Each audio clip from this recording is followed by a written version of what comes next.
नमस्कार साथियों, आज एक ऐसे विचार के साथ में मंथन करेंगे जहां पर अधिकतर न केवल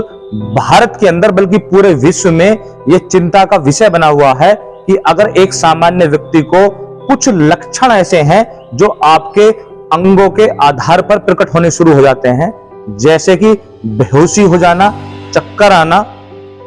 या आपको दौरे पड़ना शुरू हो जाना, या एकदम से पीलिया का बढ़ जाना,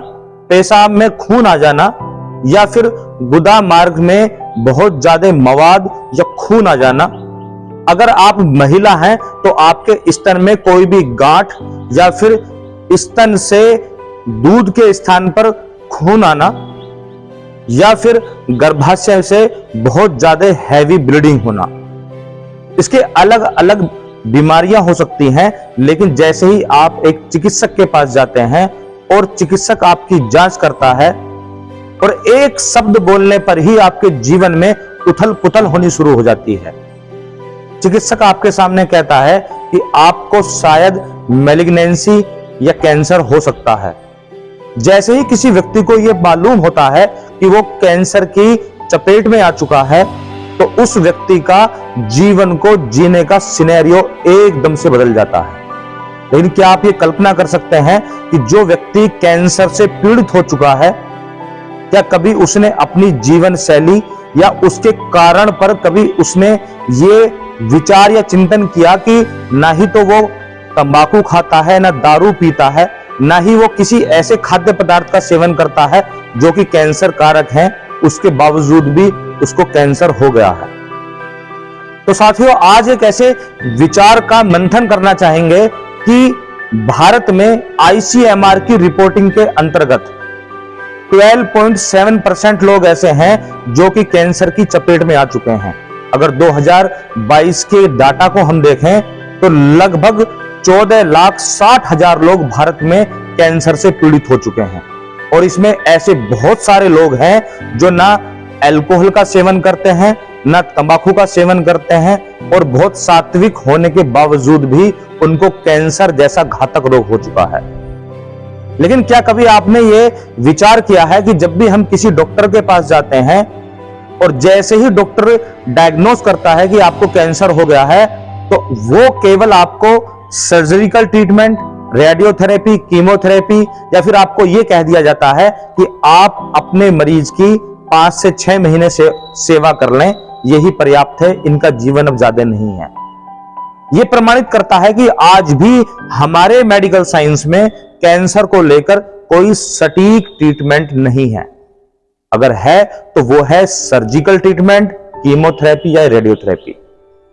तो विचार यह है, क्या हम कुछ ऐसा कर सकते हैं कि हम इस कैंसर को अपने जीवन में घटित ही ना होने दें? हम क्यों ना prevention is better than cure,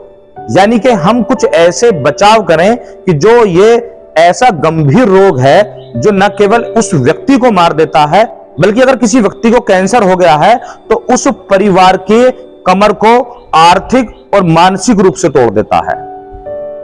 तो जहां हम ये जानते हैं कि कैंसर क्यों होता है, अगर एक छोटे से डेफिनेशन में मैं इसको डिस्क्राइब करूं तो एनी क्रोनिक इरिटेंट कोज कैंसर। इसका साधारण सा मतलब है कोई भी ऐसा इरिटेंट जो बार बार वहां पर इरिटेशन का काम करता है, वो कैंसर कोज करता है। जैसे कि हम लगातार लंबे समय तक अगर अल्कोहल का सेवन करते हैं तो हमें जीआईटी का कैंसर हो सकता है। अगर हम तंबाकू का सेवन करते हैं तो बार बार हम वहां पर जो तंबाकू खाते हैं जो इरिटेंट का काम करता है, तो ओरल कैंसर होने की संभावनाएं बढ़ जाती हैं। अगर हम कोई भी ऐसे रसायन का प्रयोग करते हैं जो कि केमिकल इरिटेंट हैं, जैसे कि जो हमारे जितने भी पेय पदार्थ हैं, जितने भी हमारे कोल्ड ड्रिंक्स हैं, या जो भी ऐसे खाद्य पदार्थ हैं जिनमें प्रिजर्वेटिव डाले जाते हैं, उनके अंदर ऐसे केमिकल कंपाउंड्स हैं जो कैंसर होने की संभावनाओं को बढ़ा देते हैं। लेकिन एक इरिटेंट ऐसा भी है जिस पर हम बहुत कम ध्यान देते हैं, वो है स्ट्रेस। जब भी कभी हम ओवर स्ट्रेस होते हैं तो वो भी एक इरिटेंट का काम करता है, जिसकी वजह से पूरी बॉडी में केमिकल चेंजेस होते हैं और ऐसे केमिकल और हार्मोन हमारी बॉडी से सीक्रेट होने शुरू हो जाते हैं, जो कहीं ना कहीं हमारे एक स्पेसिफिक ऑर्गन की जो abnormal growth of the cells है उसको बढ़ा देते हैं।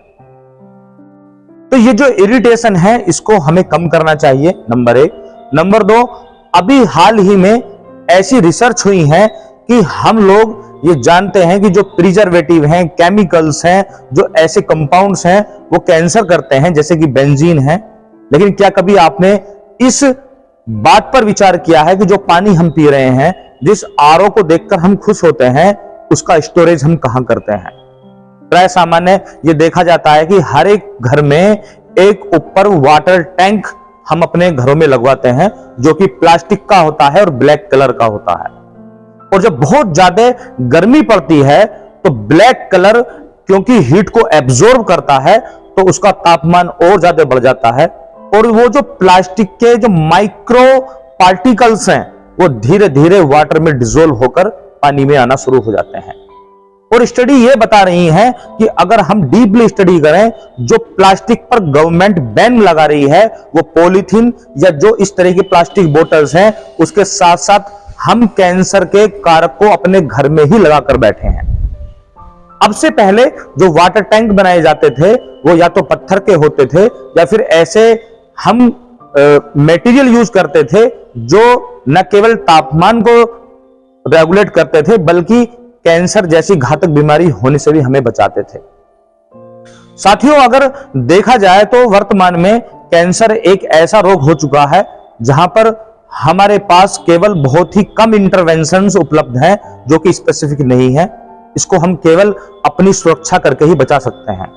तो मेरा सभी से निवेदन है कि इसके बचाव के कुछ सामान्य से उपाय हैं जिनको हमें करना चाहिए, जैसे कि हम अपनी बॉडी की पीएच को एल्कलाइन रखें, एसिडिक ना होने दें। इसका हिंदी में तात्पर्य यह है कि हम कोई भी खाने पीने में ऐसी चीजें ना खाएं जिससे हमारी बॉडी की पीएच एसिडिक हो, जैसे कि कैफीन, अल्कोहल, बहुत ज्यादा ऐसे मिर्च मसाले वाली चीजें, रासायनिक चीजें, उनका सेवन हम बंद करें, स्ट्रेस बंद करें। और साथ ही हम green vegetables, dark colour fruits जैसे कि लौकी है, संतरा है, जामुन है, पपीता है, खीरा है, तरबूज है, ऐसी चीजें खाएं जो हमारी बॉडी के पीएच को एल्कलाइन करती हैं। नंबर 2, हम प्रतिदिन ब्रीदिंग एक्सरसाइज से अवश्य जुड़ें, क्योंकि जब हम डीप ब्रीदिंग करते हैं तो हमारी बॉडी में प्रॉपर ऑक्सीजन लंग्स से प्रत्येक एल्यूलाई से होते हुए एक एक सेल्स तक जाती है, जो कि हमारी सेल के लिए सबसे नेसेसरी या आवश्यक चीज है। अगर हमारी बॉडी की हर एक सेल ऑक्सीजन से भरपूर होगी, जिसका फायदा यह मिलता है कि हमारी बॉडी के सेल जो है वो ऑर्गन बनाती हैं, हर एक ऑर्गन एक सेल से मिलकर बना है। अगर हमारी एक एक सेल हेल्दी होगी और न्यूट्रिटिव होगी तो हमारे शरीर में कहीं ना कहीं जो फ्री रेडिकल्स हैं वो दूर होंगे और एंटीऑक्सीडेंट की मात्रा बढ़ेगी। तो कुछ छोटे छोटे से उपाय ऐसे हैं, जैसे कि वाटर टैंक को ठीक करना, प्लास्टिक बोतल्स या प्लास्टिक पॉलिथीन को अपने पास से दूर करना, बॉडी के पीएच को एल्कलाइन करना,